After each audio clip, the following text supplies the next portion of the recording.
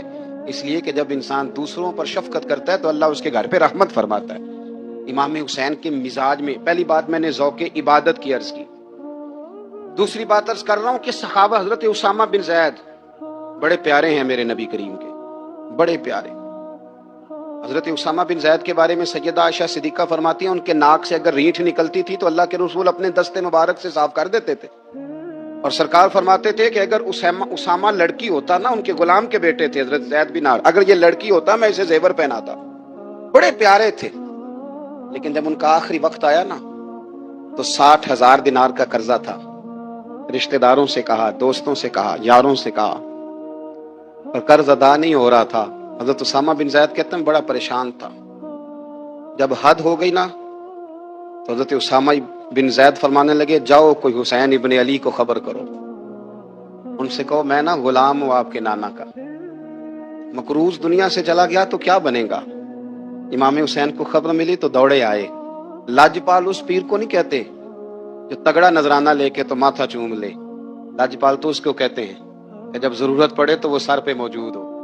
حضرت سیدنا امام حسین تشریف لائے تو جناب اسامہ بن زید رو پڑے، کہنے لگے حضور میں نے نا غلامی کی ہے آپ کے نانا کی، اور اس غلامی پہ ناز ہے، اب 60,000 دینار کا قرضہ لے کے دنیا سے جاؤں گا تو میری قبر پہ بوجھ رہے گا۔ امام حسین خادم کو بھی کہہ سکتے تھے جاؤ گھر پیسے پڑے ہیں لے آؤ، امام حسین خود گئے، چادر اوڑھ کے تو اس کی اوٹ میں بکل میں 60,000 دینار چھپا کے لائے اور جناب اسامہ بن زید کے سامنے رکھ کے کہنے لگے اسامہ یار پیسے رات کو ہی آئے تھے، میں سوچ رہا تھا مجھے تو ضرورت نہیں، اللہ نے کس کا نصیب میرے گھر میں بھیج دیا، مجھے تو حاجت ہی نہیں تھی، اب پتہ چلا پیسے تیرے تھے، اللہ نے حسین کی ڈیوٹی لگائی ہے کہ جا کے دے آ۔ حضرت اسامہ بن زید رو پڑے، فرمانے لگے اللہ آپ کو بہترین صلہ عطا فرمائے۔ حضرت سیدنا عبداللہ ابن عمر رضی اللہ تعالیٰ عنہ فرماتے کہ نبی پاک نے پیغام بھیجا سیدہ فاطمہ کو، فرمایا حسن کو بھیجو میرا ملنے کو دل کر رہا ہے، تو کہتی ہیں وہ گھر میں نا دیر ہو گئی امام حسن کو آنے میں،